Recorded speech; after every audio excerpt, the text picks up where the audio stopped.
다음은 이제 평면 계획하기로 이렇게 넘어가도록 하겠습니다. 평면 계획할 때의 고려 사항은요, 자산 가치를 고려하라는 것이죠. 즉, 자산 가치라는 것은 무슨 뜻이냐면 평생 이제 자기가 살 집이 아닌 거죠. 중간에 팔 수도 있는 것이기 때문에 나에 너무 맞춰서, 나의 개성에만 맞춰서 건물을 짓게 되면 다른 사람은 매우 불편함을 느끼는 경우가 많이 있습니다. 그러니까 어떤 사람이 들어오더라도 그 집을 사더라도 너무 불편함을 느끼지 않게 자기 개성을 적정하게 이렇게 발휘를 해야 되겠죠. 어쨌든 매물로 내놓아도 다른 사람도 그 집을 좋아할 수 있는 이런 형태로 이렇게 계획을 해야 되겠습니다. 그 다음에 요즘에 이제 그 내진 구조, 지진에 또 안전한 거, 산사태나 이런 데에 안전한 거, 이런 것들이 또 추세입니다. 그래서 뭐 저도 이제 얼마 전에 누님 집을 이렇게 설계를 했는데 산 밑이었습니다. 그래서 저희가 이제 나무로 원래는 지려고 하다가 나무가 뭐 건축 공사비는 조금 싸고요. 공사 기간도 짧고 또 사람 친화적이고 이런 장점이 있는 반면에 불에 약하고요. 습도에 약하고 또 이 산사태 같은 게 났을 때에 산사태에 견디는 힘이 매우 약하죠. 또 지진에도 또 뭐 조금 벽돌집 같은 경우는 굉장히 약하고요. 그래서 이렇게 골조는 콘크리트를 한 경우가 있습니다. 그러니까 산밑이나 이런 데에서는 산사태가 났을 경우를 대비해서 콘크리트로 이렇게 하는 것이 좋겠습니다. 또 전원 지역은 대부분 농촌 산촌 지역이기 때문에 주위하고 너무 튀는 이런 경관을 가지면 안 되겠습니다. 주위 사람들이 싫어하는 이런 경관을 갖게 되면 여러분들 따돌림 당할 수가 있겠죠. 그래서 좀 절제된 이런 것들을 했으면 좋겠다 하는 것이고요. 그래서 이런 것들을 잘 고려해서 여러분들이 집을 짓게 되면 평면 계획을 하게 되면 보다 더 이렇게 기능적이고 행복한 이런 집을 설계할 수 있으리라고 봅니다. 또 다른 원칙은요, 주부, 원래 집을 지을 적에는 젊은 사람이나 이렇게 뭐 건강한 남성이나 이런 사람을 배려하는 것이 아니고요, 일을 해야 되는, 가사노동을 해야 되는 여자들을 고려해야 되고요, 또 노인, 아이들, 이런 사람들을 고려해서 이렇게 지어야 되겠습니다. 또 이제 부모님의 별세라든지 돌아가시는 거, 정년퇴직 또는 뭐 직업의 변화, 본인의 취미 이런 것들도 같이 고려해야 되겠습니다. 그래서요, 여러분들은 이제 지금 코로나 시대에서 대부분 집에서 생활하고 계시지 않습니까? 그래서 집에서 생활하시는 여러분들이 어떤 취미 생활이 있었으면 더 좋겠죠. 그래서 본인의 취미를 잘 살려서 예를 들어 뭐 영화 좋아하시는 분들은 영화 감상실을 한다든지 목공 좋아하시는 분들은 목공을 할 수 있는 이런 공방을 만드신다든지 뭐 이런 그 자기 본인의 취미에 따른 취미 활동을 할 수 있는 이런 공간을 주거 기능 내에 포함시키면 아주 좋은 이런 설계가 될 것 같습니다.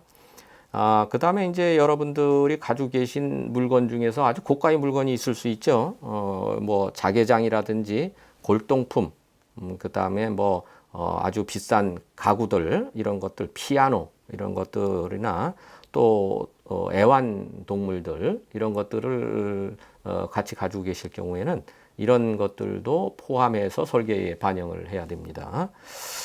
그 다음에 이제 시골 생활에서는요, 도시처럼 다르게 이런 기름 보일러를 쓰는 경우가 많이 있죠. 가스 보일러나 기름 보일러. 그렇게 되면 그 연료를 보관해야 되는 장소, 즉 이제 연료 탱크, 기름 탱크도 있어야 되고 가스통을 보관한다든지 또는 뭐 장작을 떼게 되면 장작을 또 보관하는 장소, 농기구가 필요하시죠. 농기구 보관하는 곳, 농산물이 있으면 농산물 추수한 거 또 좀 보관하는 장소. 이래서 수납 공간이 굉장히 많이 필요하게 됩니다. 규모를 결정하는 것을 좀 알아보겠습니다. 규모는 어떤 거에 의해서 결정했냐면 가장 중요한 거는 가족의 수죠. 가족의 인원이 몇 명이냐에 따라서 결정을 해야 되겠고요. 생활 패턴이 어떠냐, 주로 야외 생활을 하느냐 아니면 실내에서 생활하는 사람이냐에 따라서 또 판단을 해야 되겠고요. 경제 상황이 어떠냐, 돈이 뭐 많으냐 적으냐, 공사비를 많이 투입할 수 있느냐 없느냐 이런 거에 따라서 해야 되겠습니다. 그 다음에 이제 조금 전에 말씀드렸듯이 취미, 직업 이런 것들을 고려하시고요. 또 손님은 또 얼마나 오실 것인지 이런 것들도 고려해서 해야 되겠습니다. 그래서 손님을 위해서 뭐 다락방 같은 거를 고려한다든지 이렇게 해야 될 것 같습니다. 주택에 필요한 기능은요, 뭐 이건 교과서에 나오는 얘기입니다. 굉장히 다양한 기능들이 있어요. 그래서 주택은 첫 번째는 이제 휴식하는 공간이기도 하고, 음식물을 섭취하는 공간이기도 하고요. 가사노동을 하는 공간이기도 하고, 또 이렇게 단란, 취미 같은 것을 하는 공간이기도 합니다. 그래서 이런 공간들이 잘 이렇게 기능적으로 이렇게 그룹핑이 되고, 잘 기능적으로 배분이 될 때에 우리가 행복한 생활을 할 수가 있는 것이죠. 첫 번째는 이렇게 잠자는 거 또는 배설하는 거 이렇게 생리적인 걸 잘 해결하도록 해야 되겠고요. 그 다음에 이제 정신적인 것을 또 해결할 수가 있어야 되겠죠. 사색을 한다든지 공부를 한다든지 그런 것들도 또 고려해야 되겠고요. 또 더위나 비, 바람 이런 것들도 피하게는 잘 피할 수 있는 이런 계획을 해야 되겠습니다. 그래서요, 이런 것들이 너무 복잡하시죠. 복잡하시니까 이런 설계는 설계 전문가하고 이렇게 협의를 해서 충분한 협의를 해서 이렇게 해야 되겠습니다. 너무 급하게 서두르시면 안 되고요. 적어도 이제 설계를 준비하시는 이런 시간은 한 6개월에서 1년 정도 이렇게 설계 기간을 주시면서 하시면 이런 것들을 전문가가 알아서 이렇게 해결해 주시게 됩니다. 가장 이제 평면에서 필요한 것은 전원주택이라는 특성, 어느 정도의 농사를 지을 것인지 말 것인지, 농사가 뭐 전원주택에서 반드시 여러분들의 경제 생활을 위한 것이 아니고 필요한 최소한의 것이라도 여러분들이 아마 농사 지으시기를 원할 겁니다. 몇십 평이라도요. 그래서 그럴 경우에 그 농작물을 어떻게 보호할 것인가, 재배할 것인가, 농기구는 어디다 보관할 것인가 이런 것들을 같이 고려하면서 설계를 해야 되겠습니다. 시골에는 또 우리가 이제 어렸을 때에 살았던 한옥의 이런 정취를 또 느끼고 싶어 하시는 분들이 굉장히 많이 있습니다. 한옥이라는 게 좋은 점이요. 여름에 생활하는 공간과 겨울에 생활하는 공간이 다르다는 것이죠. 여름에는 바람이 잘 통하는 마루에서 생활을 했고, 겨울은 온돌방에서, 따뜻한 온돌방에서 살았습니다. 그런데 요즘에 아파트는 그런 것이 없죠. 봄, 여름, 가을, 겨울 다 한 공간에서 생활을 하게 된 거죠. 여러분들이 시골에 가시면 이렇게 여름에 생활하는 공간과 겨울에 생활하는 공간을 구분해서 설계할 수도 있을 것으로 이렇게 생각이 됩니다.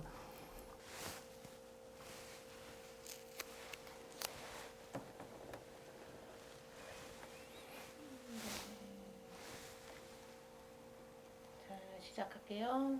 네. 평면 계획을 조금 더 살펴보도록 하겠습니다. 평면 계획할 때는 조닝이라는 게 있습니다. 조닝이라고 하는 것은 이제 비슷한 것끼리 모아놓는 걸 조닝이라고 하는데요. 즉 낮에 사용하는 공간과 밤에 사용하는 공간, 그 다음에 밤낮에 동시에 사용하는 공간 이런 것들을 서로 구분해라는 것이죠.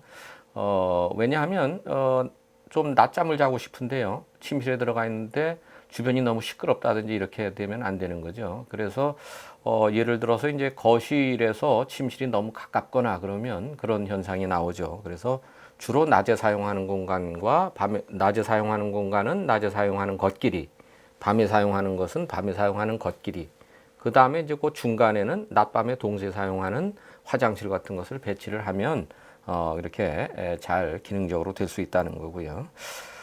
그 다음에 이제 사람들이 이제 정적인 공간은 이제 잠을 자는 공간이 정적인 거죠. 동적인 것은 움직이는 거.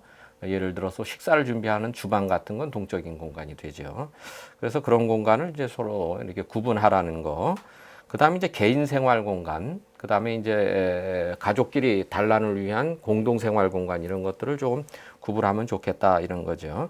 그래서 이제 여기 그림에서 보는 바와 같이 이렇게 사람을 사귀는 공간이라든지 노동을 하는 공간은 1층에 두고 잠을 자는 침실 같은 거는 2층에다 두고 이렇게 하면 그런 공간을 서로 구분할 수 있는 것이 되겠습니다.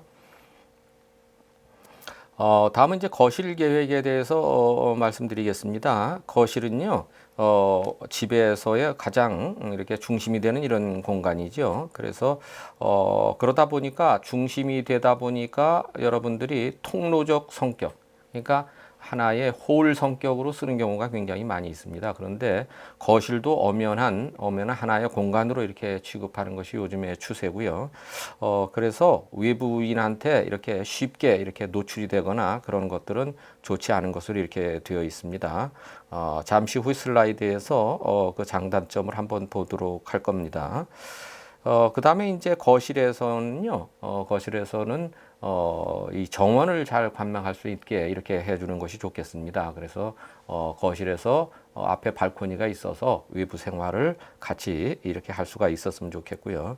주로 이제 거실의 크기는 한 사람당 한 평에서 한 평 반 정도, 이 정도로 하면 좋은 것으로 되어 있습니다. 여기 이제 그림이 있습니다. 여러분들이 슬라이드에서 이제 보실 텐데요. 보시면 이제 여기에 이제 현관에서 사람이 들어오게 되고 이렇게 이제 사람이 진입을 하는데요. 만약에 이렇게 거실을 배치하게 되면 주변에 있는 통로적인 이런 통로로서 복도로서의 역할이 심해져서 거실의 안전성이 깨진다 그런 얘기입니다. 그래서 이런 평면은 좋지 않다 하는 것입니다. 그래서 여러분들한테 이런 사례로 보여드리는 것이고요. 그래서 거실도 하나의 독립된 공간으로서의 역할을 할 수 있도록 독립성이 있게 이렇게 설계했으면 좋겠습니다. 또 하나는요, 침실을 배치할 때 침실에서도 또 한번 얘기를 드릴 건데요. 침실을 배치할 때에 침실의 머리 부분, 사람의 머리 부분이 바로 창문 밑으로 이렇게 가게 되면 건강상 문제가 생기죠. 찬바람이 내려오게 되니까요. 감기에 많이 걸리게 됩니다. 그래서 이 평면에서는 거실 부분하고 침실 부분의 배치가 잘못됐다는 것을 여러분들도 느끼시게 될 겁니다. 다음 페이지를 보겠습니다. 다음에는요, 이렇게 현관이 앞쪽에 이렇게 설치가 되어 있고요. 이것도 이제 거실이 조금 식당을 가는데 거실을 통해서 식당을 가게 되어 있죠. 그래서 조금 식당의 위치가 좀 안정적이지 않고 다용도실이 또 조금 이제 폭이 작아서 이렇게 바깥으로 나가는 데에 좀 문제가 있다 하는 것이 되겠습니다. 여기 층고가 낮다라고 하는 것은요. 여기 이제 계단이 올라가는 계단 밑을 갖다가 다용도실로 썼기 때문에 그런 말씀을 드린 겁니다. 네, 그러고요. 또 여기에서 또 단점은 침실이 안방과 작은 방이 서로 방문을 마주하게 이렇게 되어 있죠. 그러면 프라이버시가 적기 때문에 이렇게 배치하는 것은 좋지가 않습니다. 다음 슬라이드를 보겠습니다. 다음 슬라이드는요, 거실이 굉장히 이렇게 잘 구성된 것을 여러분들이 볼 수가 있습니다. 그래서 독립적인 공간으로서 이렇게 하나가 완전하게 이렇게 떨어져 있기 때문에 여러분들이 지금까지 말씀드린 바와 같이 거실도 하나의 공간으로서 해주면 여기를 방을 잘 기능적으로 사용을 할 수가 있겠습니다. 그런데 이제 또 단점은요, 여기에 이제 제가 썼습니다. 욕실을 갖다가 좌측으로 이동하거나 이 부분의 욕실을 이쪽으로 이동을 하거나 또는 계단을 갖다가 우측으로 이동을 해서 이렇게 하는 것이 좋겠다는 얘기를 했습니다. 그 다음에 이제 거실의 독립성이 좋고요. 주방하고의 관계성이 이렇게 관계 설정이 아주 좋은 잘된 평면 중에 하나다 이렇게 말씀드릴 수가 있겠습니다. 다음은 이제 침실 계획입니다. 침실은 대표적으로 이렇게 잠을 잘 자야 되기 때문에 사적인 생활, 프라이버시도 보호해야 되겠고요. 독립성도 유지시켜야 되겠고요. 그래서 공적인 공간, 거실이나 식당 부엌하고 좀 거리가 떨어졌으면 좋겠죠. 현관에서도 마찬가지로 가장 먼 곳에 이렇게 배치를 해야 되는 것이 좋겠습니다. 그 다음에 이제 아동의 침실은 공부방 이외에 또 노는 공간이기도 하기 때문에 조금 이제 충분한 공간을 이렇게 두는 것이 좋겠고요. 노인실이 있을 경우에 노인들을 모시고 살 경우에는 이런 노인들은 또 아동을 보는 것을 좋아하기 때문에 아동 침실 부근에 이렇게 햇빛 잘 드는 곳에 위치를 시켜 주시는 것이 좋을 것 같습니다. 다음 페이지에 이렇게 사례가 나와 있습니다. 여러분들이 보시면은요, 이 평면도에서는요, 이제 안방에 드레스룸, 요즘에는 뭐 안방에는 대부분 다 드레스룸과 안방 전용 욕실이 있는 것이 일반적입니다. 그런데 이제 이 평면에서도 여러분들이 보시겠지만 방문을 열면 바로 침대가 보이게끔 이렇게 되어 있죠. 그래서 프라이버시가 좀 좋지 않다는 것과 또 하나는 바로 창문 앞에다가 이렇게 침대를 배치해서 이렇게 감기들 염려가 많다는 이런 단점이 있다는 것을 여러분들이 볼 수가 있으시겠습니다. 이 그림에서의 침실은요, 또 어떤 것이 이제 단점이냐 하면요, 조금 전에 말씀드린 바와 같이 또 시야가 이렇게 노출이 돼서 침대가 바로 볼 수 있는 이런 거에서 프라이버시가 조금 나쁘다. 그 다음에 이제 드레스룸 창문 붙박이의 이런 배치 상태가 또 기능적이지 않다는 것이고요. 이것도 또 역시 침대가 너무 창가에 붙어 있게 이렇게 되어 있어서 창가에서 일정 거리 정도, 한 1m 거리 정도는 이게 띄워서 하시는 것이 좋을 것 같습니다. 왜 이런 말씀을 많이 드리냐면요. 여러분들 중에는 이제 제가 강의를 할 때 말 안 듣는 남편 일찍 죽이기 이런 주제가 있습니다. 농담이지만요. 이렇게 창문 옆에다가 이렇게 침대를 바짝 붙이고요. 남편을 거기서 재우게 되면 사람은 그 반쪽은 덥고 반쪽은 추운 것을 가장 싫어합니다. 그러니까 조금 춥거나 일정하게 양 좌우축이 좌우가 아니면 조금 덥거나 그래도 상관이 없지만 한쪽은 덥고 한쪽은 춥고 이렇게 되면 사람이 이런 추위에 온도에 견디는 힘이 굉장히 약해져서 중풍 걸릴 확률이 굉장히 높아집니다. 그래서 여기 그림에 보시는 바와 같이 남편을 밥을 떠먹어가면서 이렇게 오랫동안 부양을 해야 되겠죠. 그래서 침대 배치는 아주 굉장히 중요합니다. 그러니까 여러분들이 여기 잘된 배치가 상태가 있습니다. 그래서 여러분들이 잘된 배치 상태를 보시고 나쁜 배치를 하지 않도록 이렇게 하시기 바랍니다. 네, 부부 침실에 대해서 말씀을 드려보겠습니다. 우리가 이제 그 부부 침실은 반드시 더블 베드를 갖다 놔야 되고는 것을 여러분들이 원칙으로 알고 계실 겁니다. 그런데 이것은요, 서양에서도 이렇게 되는 경우가 많지는 않습니다. 물론 이제 더블 베드도 있지만 이렇게 싱글 베드 두 개를 붙여 놓는 방식, 여러분들이 슬라이드에서 보면 가운데 있는 방식 또는 이렇게 일정 거리를 띄워 놓는 이런 방식이 있을 수가 있겠습니다. 그래서 이렇게 띄워 놓으시면 화장실 가실 때에 옆에 사람을 깨우지 않게 됩니다. 이럴 경우에 이제 단점은요, 더블 베드를 하나 배치하는 것보다 조금 면적이 한 1m 정도 더 안방의 크기가 좀 더 커져야 된다는 단점은 있습니다. 다음은 이제 부엌에 대해서 알아보도록 하겠습니다. 부엌은 주부들이 가장 오랜 시간 머무는 곳이죠. 그래서 위생적이고 효율적으로 이렇게 만들어져야 되겠습니다. 그래서 요즘에는 부엌이 이제 북쪽으로 이렇게 가지 않고 남쪽으로 오는 경우도 많이 있습니다. 그래서 아주 환경이 좋은 곳에다가 이렇게 부엌을 배치하는 경우도 많이 있습니다. 서쪽은요, 서향은 대부분 이제 여름에 굉장히 덥기 때문에 음식물이 상하기가 쉽습니다. 그래서 서양은 조금 피하는 것이 좋을 것 같고요. 부엌의 면적은 대체적으로 전체 집 면적의 약 10%에서 15%가 좋다라고 합니다. 그래서 부엌을 여러분들이 설계할 때는 싱크대하고 냉장고, 그 다음에 이제 가스레인지, 요 길이, 요 세 개의 길이를 합한 것을 트라이앵글 작업의 삼각형이라고 합니다. 이게 가까울수록 주부들이 걷는 거리가 가까워서 능률적이라고 합니다. 그 다음에 이제 싱크대는요, 싱크대 앞에는 창문을 두는 것이 좋겠습니다. 왜냐하면 여러분들도 설거지 하는 거 싫어하시죠? 남자들도 싫어하고 여자들도 싫어합니다. 싫어하는 일을 할 때에 바깥을 좀 내다보면서 기분 좋게 하는 것이 좋겠죠. 그리고 또 식기가 딱 끼는 거 이런 것을 잘 보려면 밝은 햇빛이 또 밝은 광이 필요하기 때문에 창을 만들어 주시는 것이 좋을 것 같습니다. 부엌의 크기는 싱크대를 어떤 것을 쓸 것인가 또는 이제 주부의 동작 따라서 이렇게 해야 되겠습니다. 주부가 키가 작으신 분한테 높은 수납장을 주신다든지 이렇게 되면 맞지가 않겠죠. 그 다음에 수납 공간을 얼마나 많이 두실 건가. 수납 공간은 많을수록 좋지만 그렇다고 또 너무 많게 되면요, 쓸데없이 안 쓰는 공간도 많아질 겁니다.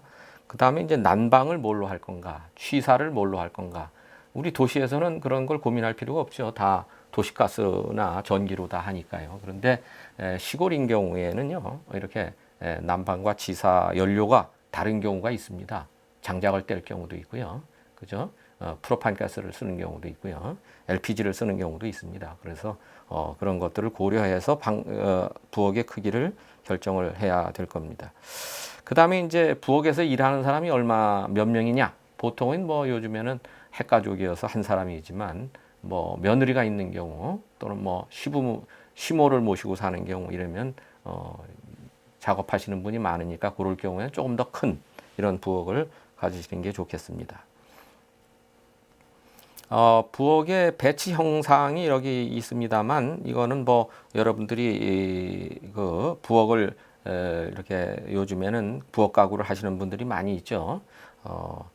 그래서 직선형도 있고 디귿자형도 있고 L자형도 있고 이렇게 있습니다. 요즘에는 아일랜드라 그래서 싱크대를 배치하고 이렇게 섬처럼 튀어나온 것을 이렇게 선호하시는 분들이 많이 있죠. 그래서 가급적 여러분들이 선호하는 이런 방식으로 이렇게 부엌의 형태를 하시면 좋을 것 같습니다.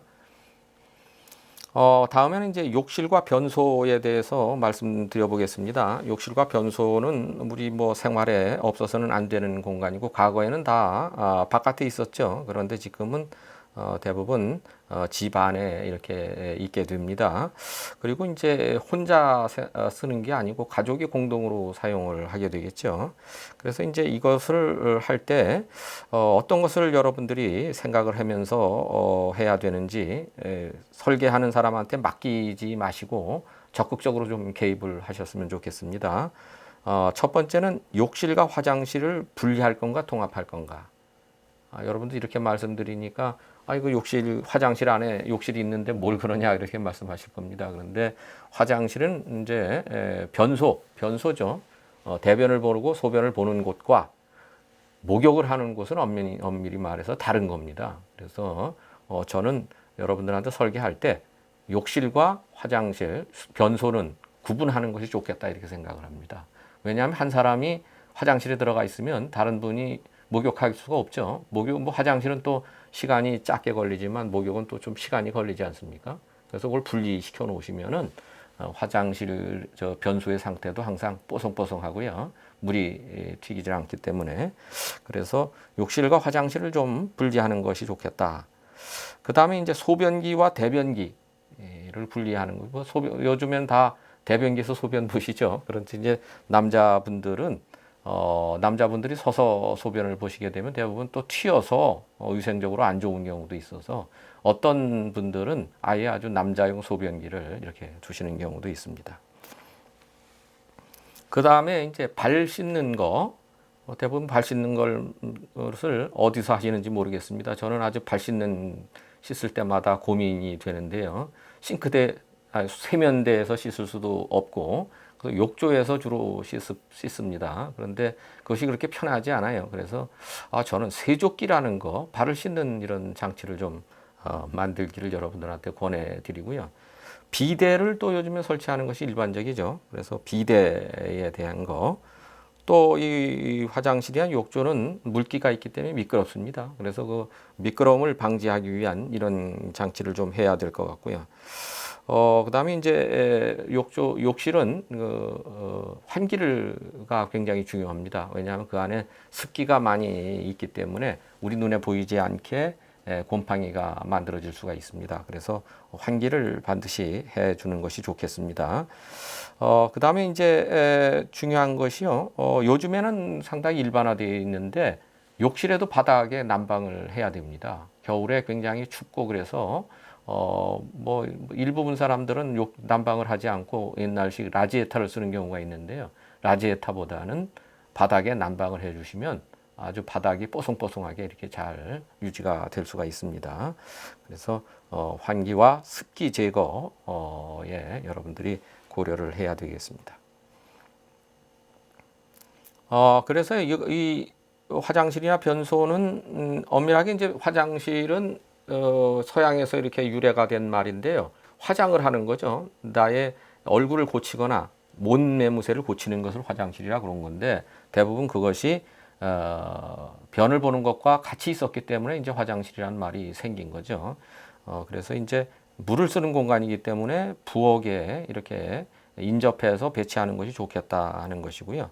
여기에 이제 슬라이드에 이렇게 변을 보는 공간과 즉 이제 토일렛과 변소와 욕실, 베스룸이 이렇게 구분된 것을 보실 수가 있습니다. 그래서 목욕을 하는 공간과 변을 보는 공간을 구분하고 또 손을 씻는 것을 중간에 칸막이 없이 이렇게 만들어 놓은 3등분을 해 놓은 것을 볼 수가 있습니다. 면적은 조금 더 필요하지만 훨씬 더 효율적이고 쾌적한 상태의 변소를 만들 수 있다, 화장실을 만들 수 있다 이렇게 말씀드릴 수가 있겠습니다.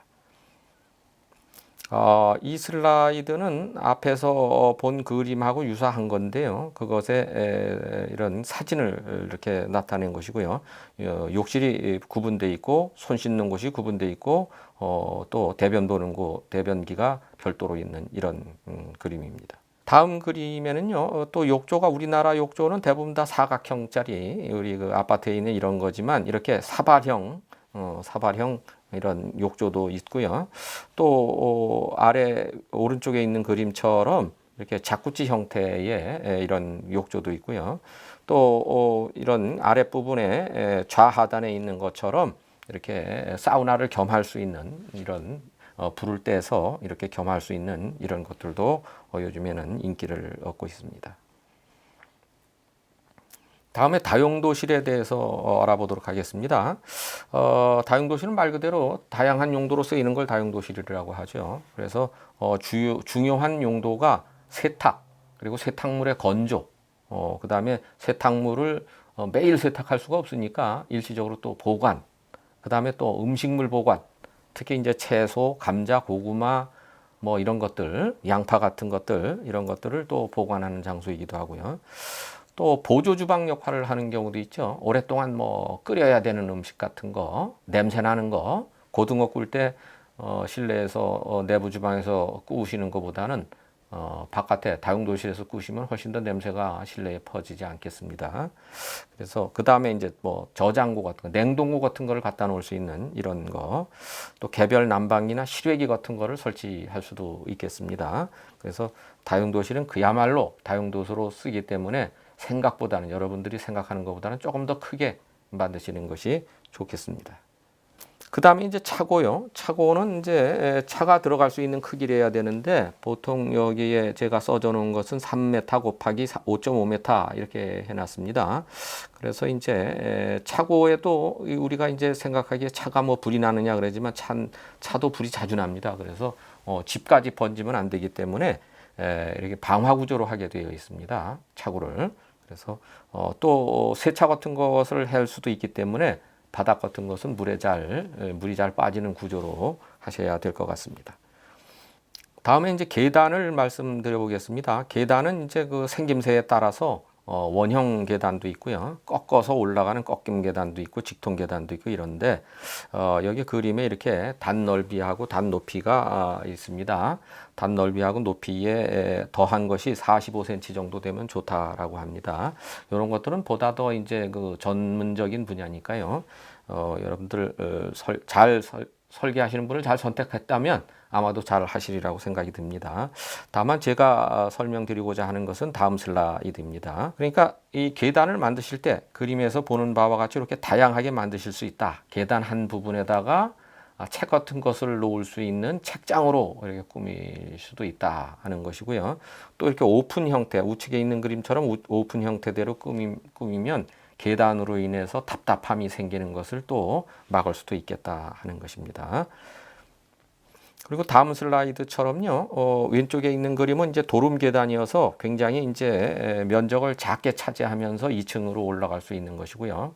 우측에 있는 것은 계단이라기보단 사다리입니다. 사다리여서 우리가 필요할 땐 사다리 위에서 지붕에서 사다리를 끄집어 내려서 다락으로 올라가고 이런 경우는 이제 다락이 대부분이죠. 그리고 이제 사람이 올라가고 난 다음에 이거를 닫으면 아무것도 안 보이는 이런 형태입니다. 그러니까 작은 공간에서 공간을 조율적으로 이렇게 쓰는 방법입니다. 여기에 또 다른 이제 계단의 구조가 도름 계단과 직선 계단의 구조가 나와 있습니다. 여러분들이 참고하시기 바랍니다. 다음은 이제 인면 계획하기를 하겠습니다. 인면은 모양을 만드는 것을 인면이라고 하죠. 형태를 꾸미는 거. 인면 형태는 이제 사람이면 얼굴에 해당하는 것이고요. 사람의 건축주의 그러니까 건축하시는 분의 개성이 가장 잘 나타나는 이런 거죠. 그래서 주로 이제 우리나라 사람들은 비싼 재료, 고급 재료를 쓰는 경향이 많은데 그런 것보다는 오래 견딜 수 있는 거, 오래 또 봐도 실증이 나지 않는 거 이런 재료로 쓰시면 될 것 같습니다. 또 지붕은 특히 이제 중요합니다. 지붕은 햇빛이 굉장히 이런 그 파괴적인 속성이 있습니다. 햇빛을 오래 받으면요, 아무리 강한 것들도 훼손이 되게 마련입니다. 그래서 햇빛에 잘 견디는 이런 재료가 필요하겠고요. 또 우리가 이제 모양은 경사지붕, 이런 경사지붕이 좋은데 시골은 농작물의 건조라든지 또 뭐 바베큐 파티를 한다든지 이런 걸 생각하면 또 평슬라브, 평지붕도 또 유효한 경우가 많이 있어요. 그래서 저 같으면은 제가 이제 설계한 뭐 시골의 집들은 일부분은 이렇게 경사지붕을 하고 일부분은 평지붕을 해서 거기에서 바비큐 파티를 할 수 있도록 이렇게 구성을 했었습니다. 그러니까 여러분들도 이렇게 평지붕과 경사지붕을 이렇게 같이 하면 좋겠다 이렇게 생각이 들고요. 현관 앞에는 캐노피라고 하는 거, 현관 지붕을 꼭 두셔야 됩니다. 왜냐하면 비 올 때 거기서 우산을 펼치기도 하고 우산을 접기도 하고 이렇게 돼야 되기 때문이죠. 그다음에 또 발코니도 우리가 이제 법적으로는 1.5m 정도까지 갈 수가 있는데 1층인 경우는 조금 더 빼도 상관이 없습니다. 그래서 발코니는 충분하게 한 2m 50 정도 이렇게 빼서 해야 거기에서 외부 활동이 가능해집니다. 바베큐 파티 같은 거요. 예. 후면에는 보일러실, 가스통 이런 것들을 또 보관하는 장소가 있어야 되고요. 거기에 그런 것들을 가릴 만큼의 충분한 처마 길이를 해야 될 것 같습니다. 요즘에는요, 이런 인면을 구성할 때에 이렇게 경사지를 잘 활용해서 인면을 변화 있게 구성하는 것이 추세이죠. 다음 슬라이드에서 보여드리겠습니다.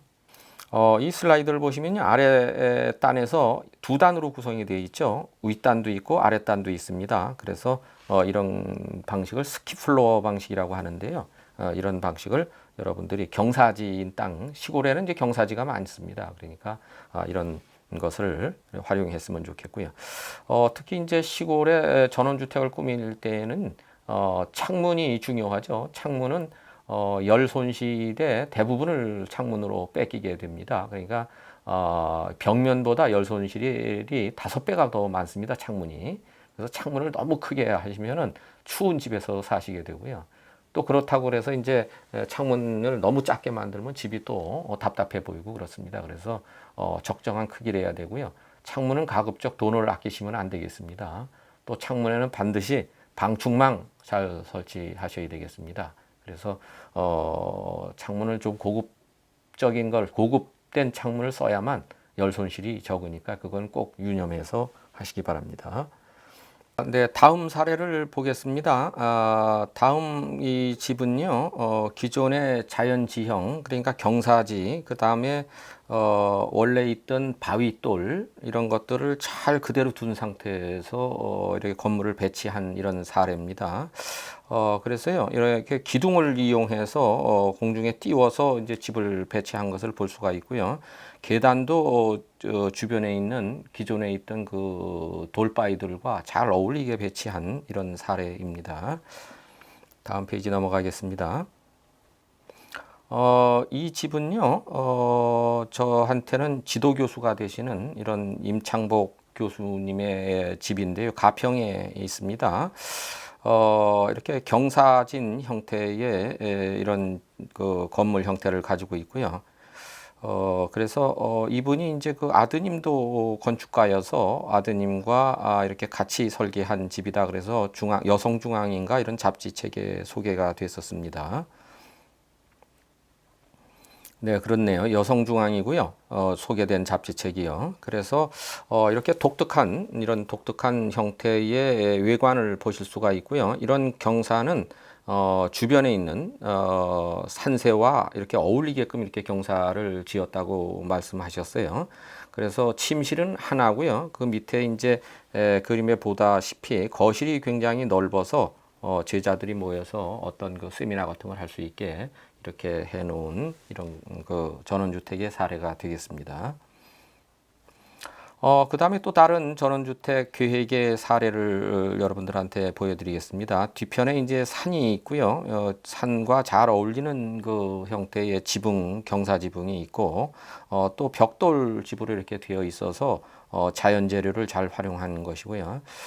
일반적으로 우리가 창문을 뚫을 때에 아무데나 뚫는 것이 아니고 우리가 보고 싶은 경관, 즉 우리가 사진을 찍을 때의 프레임과 같은 개념입니다. 그러니까 우리가 보고 싶은 만큼만 사진의 넓이를 이렇게 해서 사진을 찍지 않습니까? 그러니까 창문도 우리가 보고 싶은 경관 있는 쪽, 그 방향에다가 그 경관에 알맞는 크기, 그 크기만큼을 우리가 오픈하게 이렇게 되겠습니다.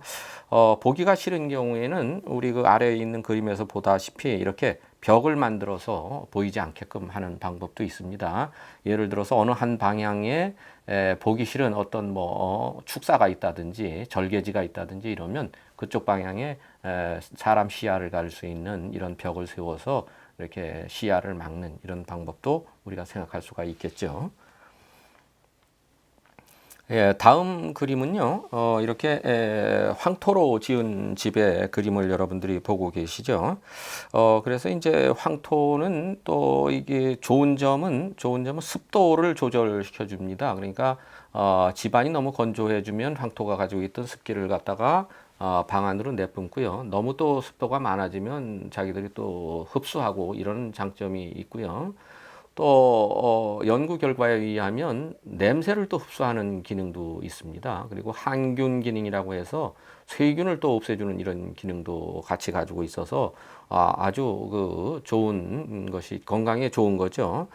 그런데 또 단점도 있습니다. 단점도 있는데 시공하기가 이 기능만으로 시공하기가 매우 어렵습니다. 갈라지고요. 그렇고요. 또 하나는 이게 또 흙을 잘못 선택할 때에 라돈이라는 그 방사성 물질이 나와서 폐암의 원인이 되기도 하고 그렇습니다. 그래서 그런 것들을 고려한다면 그런 것들을 뺀다면 황토가 아주 좋은 재료가 되겠고요. 요즘에 여기 이제 그림에서 보는 바와 같이 구두를 놔서 옛날식 온도를 또 만들기도 하고요.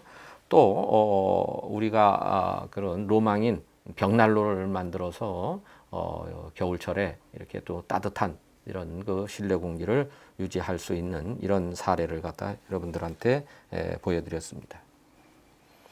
다음은 이제 구조 계획하기 이렇게 들어가 보겠습니다. 구조 계획하기 하니까 어려우시죠? 별거는 아니고요. 건축 재료 무엇으로다가 뼈대를 만들 것인가, 집의 뼈대를. 그래서 여러분들한테 그 뼈대를 무엇으로 만들 것인가에 대해서 말씀드리도록 하겠습니다. 뼈대를 만드는 방법에는요, 철근 콘크리트로 만드는 방법이 있고요, 나무로 만드는 방법이 있습니다. 목구조로 만드는 방법이 있는데, 나무도 세 가지로 나눌 수 있는데요. 경골 목구조라고 해서 미국이나 캐나다에서 주로 쓰는 2 곱하기 4, 그러니까 2인치 곱하기 4인치 이런 나무를 여러 개를 덧붙여서 만드는, 기둥도 만들고 벽도 만들고 이런 방식이 있습니다. 그래서 2x4 목구조 이렇게 얘기를 하는 구조가 있고요. 그 다음에 통나무, 통나무를 전체 통나무로 쓰든지 아니면 반으로 잘라서 쓰든지 이렇게 통나무집도 있고요. 그 다음에 우리나라의 전통적인 집이 대부분이 다 목구조입니다. 나무로다가 뼈대를 하고 그 사이를 흙벽을 쳐서 이렇게 벽을 만든 것이죠. 그래서 나무 기둥과 보가 다 힘은 받는 거고요. 벽은 힘을 받는 구조가 아니고 다만 내 외부를 막기 위한 벽의 역할을 하는 것이죠. 그래서 목구조도 이렇게 크게 세 가지로 나눌 수가 있습니다. 그 다음에 철골 구조가 있습니다. 철골로 만드는 구조인데 가급적 앞으로는 어떨지 모르겠습니다. 앞으로 어떨지 모르는데 지금까지는 굉장히 고가입니다. 다른 것에 비해서 가격이 높습니다.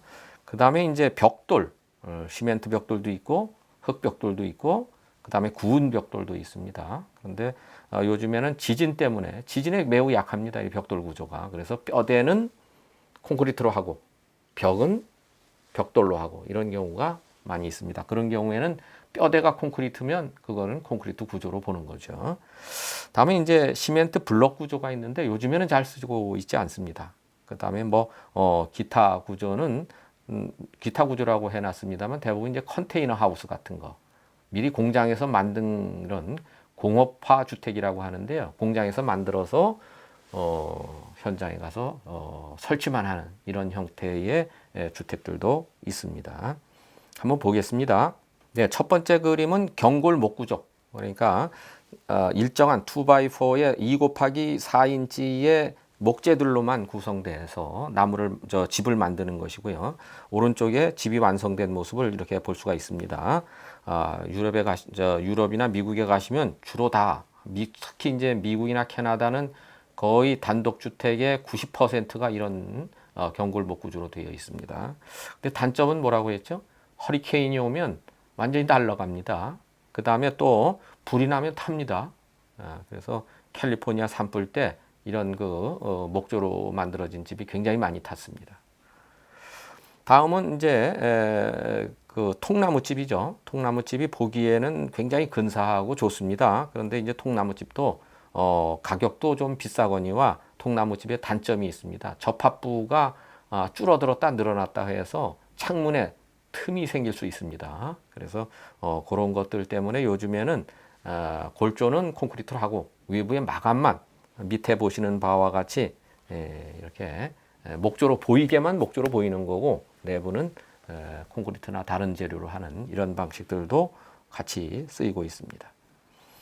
네, 여기에 있는 그 방식은 전통 한옥 목구조 방식입니다. 기둥과 볼을 목구조로 한 다음에 가운데를 흙이나 이런 것으로 막아서 벽돌로 막아서 벽을 만들고 또 바깥에 마감은 회반죽을 한 사례를 여러분이 보고 계십니다. 여기는 이제 컨테이너 하우스의 그림입니다. 컨테이너 하우스의 그림인데 컨테이너 하우스도 컨테이너 우리나라는 하나만 갖다 놔서 모양이 없는 건데요. 요거를 두세 개를 잘 결합시키면 아주 아름다운 형태의 여러분들 그림에서 보는 바와 같은 이런 형태의 컨테이너 하우스를 만들 수 있습니다. 그러니까 비교적 싸고 빨리 만들 수가 있는 것이죠. 다음 6번째는 경량 철골 구조로 이렇게 만든 것인데 처음에 말씀드렸다시피 아직도 굉장히 가격이 비쌉니다. 네, 다음은 조적식 구조인데요. 벽돌로 만드는 집이죠. 왼쪽에는 이제 이런 구운 벽돌로 만든 집의 사례고요. 오른쪽에 있는 것은 황토 벽돌로 만든 사례입니다. 황토 벽돌도 두 가지 유형이 있습니다. 황토로 만들 때 구운 황토 벽돌이 있고 그냥 생황토 벽돌이 있는데 건강상은 생황토 벽돌 굽지 않은 거에 더 좋다라고 하고요.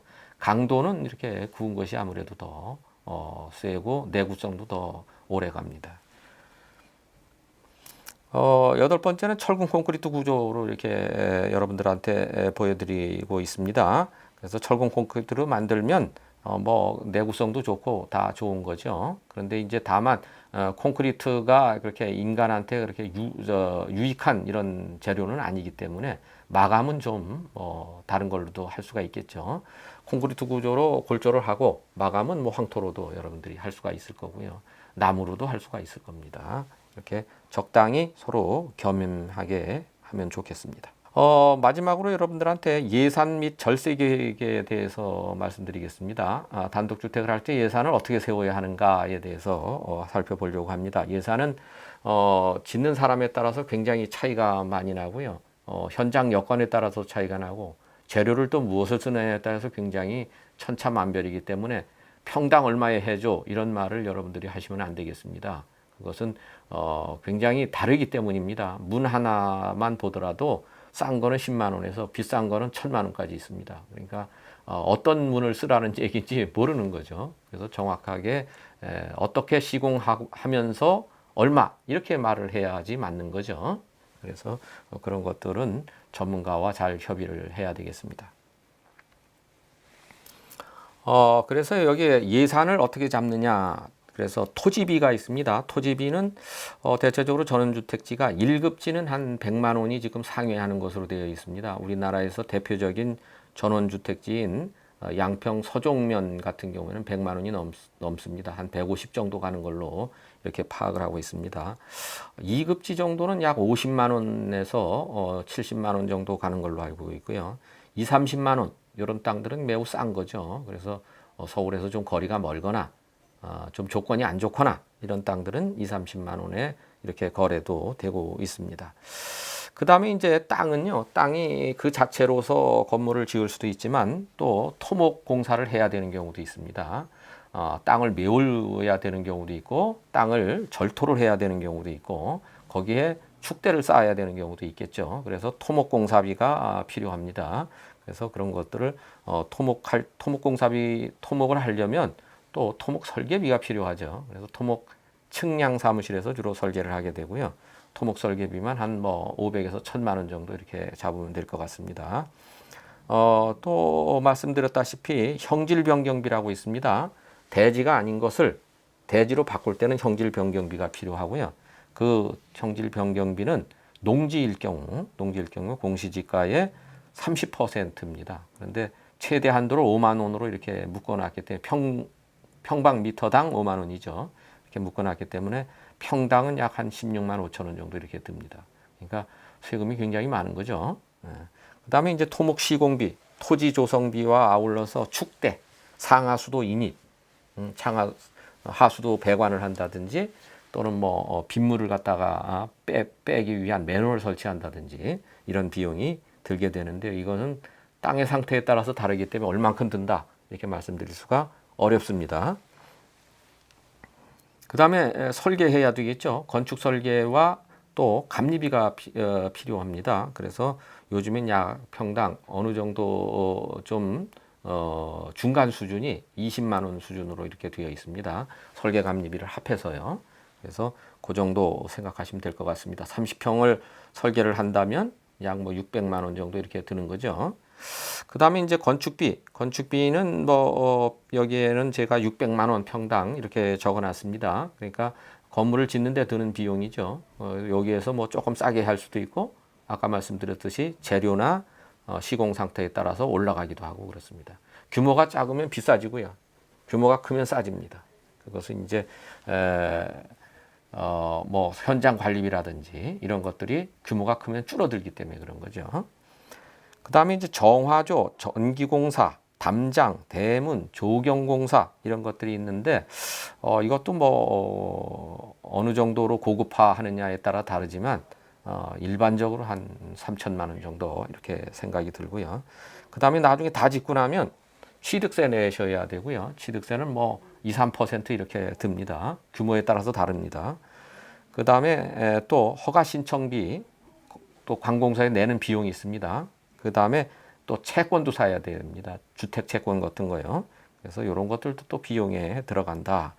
돈이 많이 들죠. 그러니까 땅을 구입하는 비용, 토목비, 건축 설계비, 시공비, 부대 공사비, 제세 공과금 이런 것들이 생각을 하면서 여러분들이 해야 되겠습니다.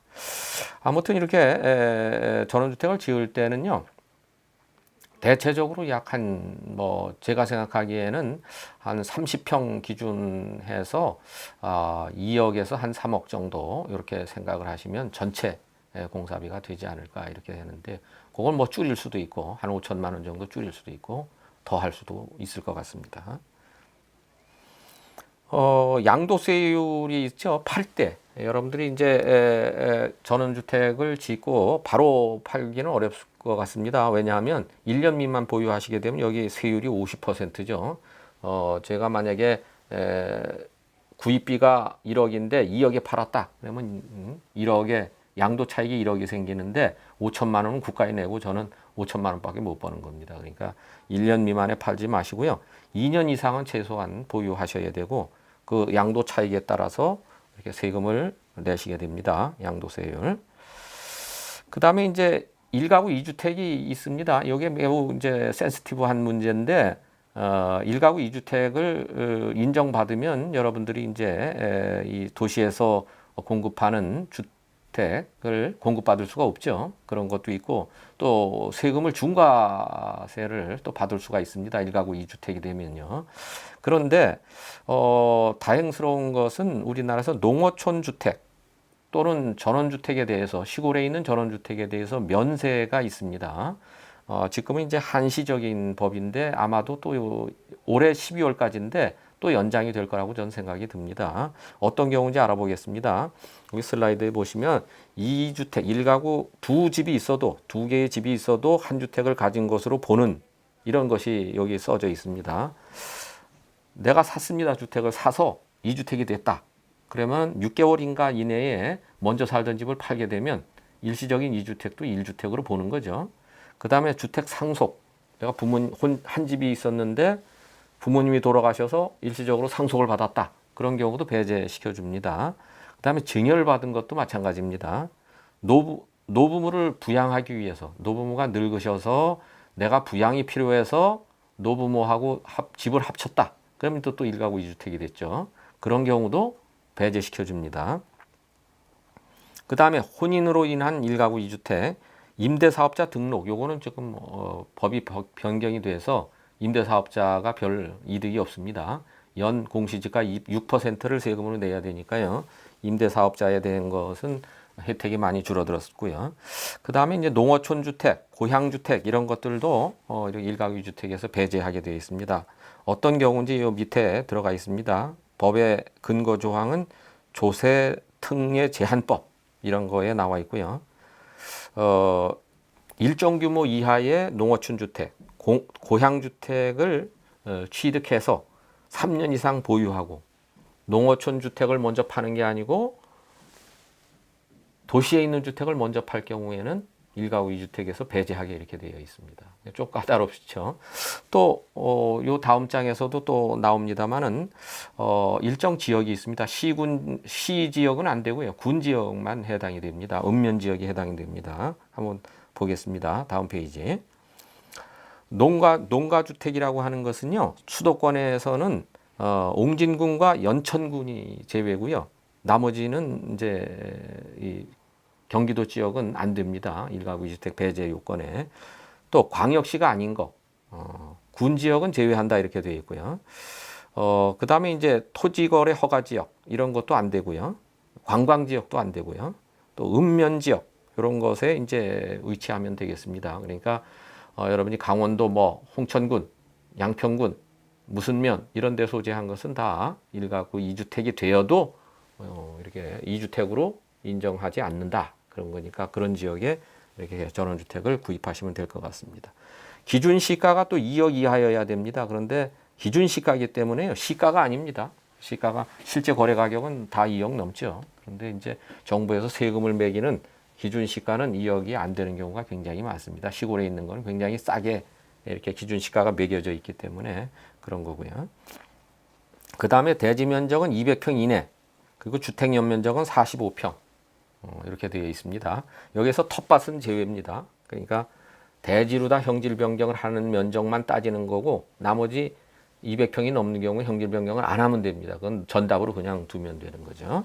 그렇게 해서 여러분들이 이렇게 45평 이내로 지으실 것을 권장드리고요. 또 대지는 200평 이내로 하시는 게 좋겠다 이런 얘기입니다. 그리고 3년 이상 보유하시고 먼저 사시던 집을 팔아야 된다는 것이고요. 네, 지금까지 이제 전원주택에 대해서 여러분들한테 말씀드렸는데요. 절세까지 이렇게 말씀을 드렸습니다. 그런데 이제 여러분들한테 전원주택을 쭉 설명드리면서 가장 중요한 것은 여러분 스스로를 잘 이렇게 파악하는 일이라는 것이죠. 제가 그래서 이렇게 마지막으로 여러분들한테 드리는 말씀은 전원주택을 짓는 거, 주택을 짓는 것은 본인 자신을 찾아가는 과정이다. 그래서 여기 그림에 우리 이제 건축학 개론이라는 영화가 있었습니다. 그 영화에서 남자 배우가 집은 왜 짓는데 이런 그 얘기를 합니다. 그래서 집을 짓는 거 즉 건축가하고 여러분들이 짓고 싶은 사람이 만나서 아마도 건축가가 여러분들한테 개인적 질문을 많이 하실 겁니다. 그래서 어떤 삶을 살고 싶은지, 어떤 집을 짓고 싶은지, 가족은 어떤 생각을 하고 있는지 이런 것들을 물어볼 때 아마도 여러분 스스로가 여러분에 대해서 생각만큼 잘 알지 못하시는 분들도 많이 있습니다. 그래서 그런 것들을 잘 고려해서 이렇게 땅을 구하시고 또 거기에 맞는 집을 지으시고 그러면 아마도 제 생각에 여러분들은 여러분 자신을 잘 찾아서 행복한 삶을 살 수 있으리라고 이렇게 생각을 합니다. 여러분 2시간 동안 경청해 주셔서 감사드립니다. 감사합니다.